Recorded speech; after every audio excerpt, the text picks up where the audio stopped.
Hey guys, ZETA here, and today we're taking a look at the Star Wars Black Series Imperial Remnant Stormtrooper.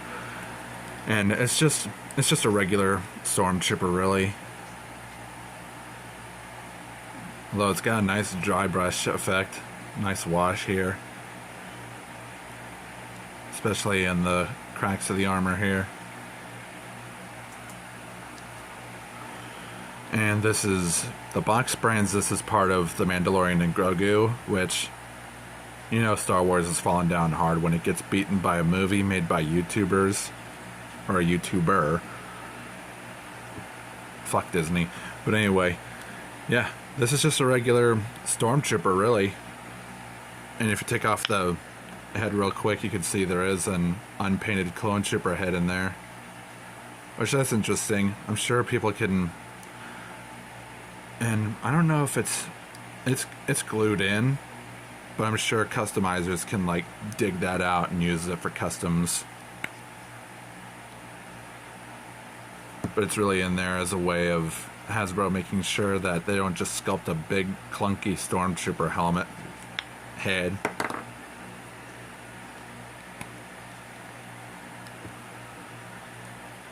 It still looks good regardless. And customizers will have a field day with it.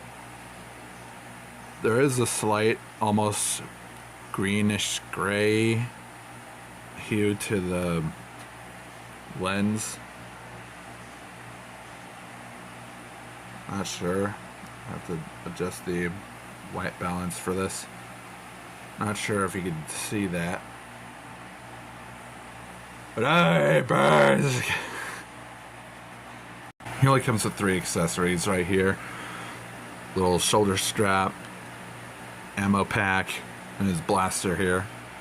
He has no problem holding the blaster, and you can get some really good shooting poses out of it. Or a standard standing pose with his blaster in hand. This is how the figure comes packaged with the ammo pack on here.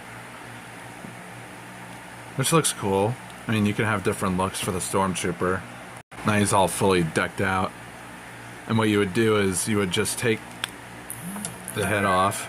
Fuck off, Discord. What you would do to put the ammo pack on is put it on like this. Make sure that you pose the neck to where it's more feasible to get this around that.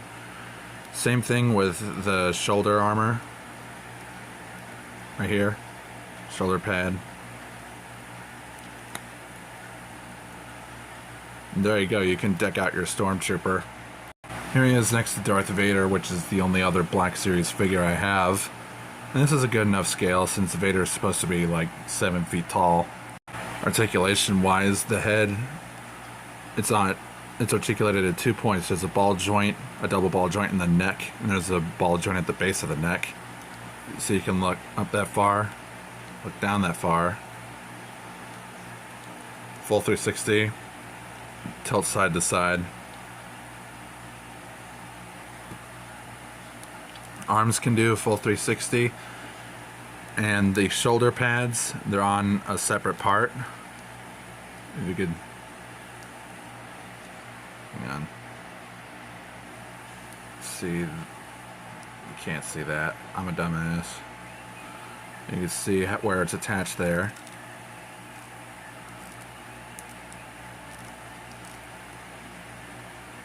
But it is flexible, so it can move out of the way for the arm to move out of the way. You get... I don't think you get a bicep swivel. No, you don't. But you do get a butterfly joints moving back this far, outward this far, or forward that far.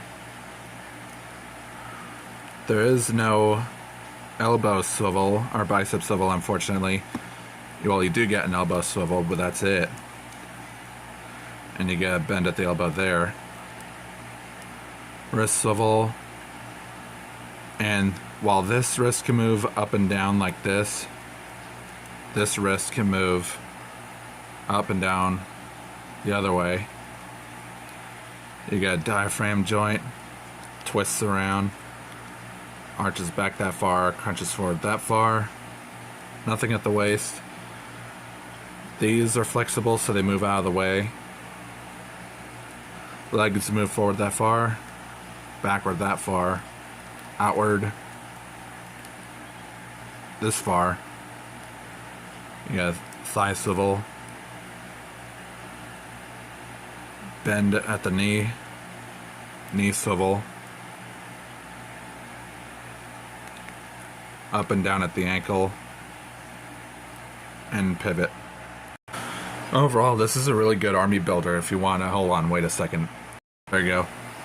And while the extra bits can hinder articulation, it's still a good look for it. And it's a really good army builder if you want to get a whole bunch of stormtroopers and make yourself a little Empire display. But yeah, that's really it for this video. Hope you enjoyed it. Like, comment, subscribe, hit the notification bell. Linktree is in the description, so you can find my servers and socials there. Art commissions are open, so if you want some artwork, message me and let me know. And this has been ZETA. Have a good rest of the day.